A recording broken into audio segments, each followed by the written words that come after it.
Okay, we need to have a real talk. A really important one that, honestly, almost nobody has before they pack their bags. We're going to pull back the curtain on the financial system you walk into when you move abroad, and more importantly, how you can actually navigate it. So let's get into the real financial story of life in a new country. This just hits home, doesn't it? You land, you're full of dreams, you're ready to seize this big opportunity, but the rule book for money, it's completely different. And you're pretty much left to figure it all out on your own by trial and error. Well, that's what we're here to talk about today. So, let's start with the big one, the first major shock. It's this idea that earning in dollars or pounds or euros automatically makes you rich. It's a really powerful dream, but, well, the reality on the ground is a whole lot more complicated than that. And this slide right here breaks it down perfectly. See, a high income looks incredible. You see that bigger number on your payslip and you think, I've made it. But true wealth, that's something else entirely. It's about owning assets, things that give you stability, things that give you options, things that are still there even if your job isn't. Your high income can vanish in a heartbeat. Real wealth is built to last. And here's the first hard lesson, right out of the gate. That big jump in salary is met by an even bigger jump in your cost of living. It's not just a little bit more expensive. No, your costs multiply. And that can catch you completely off guard. Just look at this list. We're talking about rent, which can be insane, utilities, mandatory insurance you didn't even know you needed, way higher taxes, transportation, food, and oh my gosh, if you have kids, the childcare costs can be absolutely astronomical. Each one of these just eats away at that new salary before you even get to see it. And this phrase says it all. Let that sink in for a second. It's the key realization. Your basic existence, your lifestyle in this new country, it just costs a whole lot more to maintain. You haven't become wealthy, you've become expensive. But, it's not just the bills you can see coming. There are these other kind of invisible pressures that make saving feel almost impossible. And these are the things that are really unique to the immigrant journey. Yeah, these are the obligations nobody really talks about. The money is sent home every month to support your family. The sudden emergency transfer because something happened back home. The endless visa fees and renewals. Paying lawyers. Paying to get your professional degrees recognized. It all just adds up. And it's not optional. It's just part of the deal. And that's really the heart of the matter. You're trying to build a brand new life from scratch in one country, while at the same time, you're supporting and staying connected to your life in another. That is a massive financial and emotional weight to carry, and it's constantly pulling your resources in two different directions. So how in the world do you deal with all this?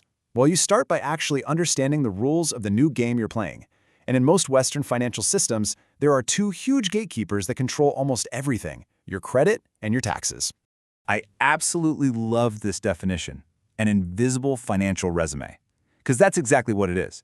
You could have a perfect track record back home, but when you land, you're starting from absolute zero. The system doesn't know you, so it doesn't trust you yet. And this isn't some abstract idea. The impact is immediate. Your credit score determines if you can even get an apartment. It determines if you can finance a car or get a loan at a decent rate. Sometimes employers even check it. It is literally the key that either unlocks doors for you or slams them shut in your face. Building it is not optional, it's essential. All right, and now for that second gatekeeper. Taxes.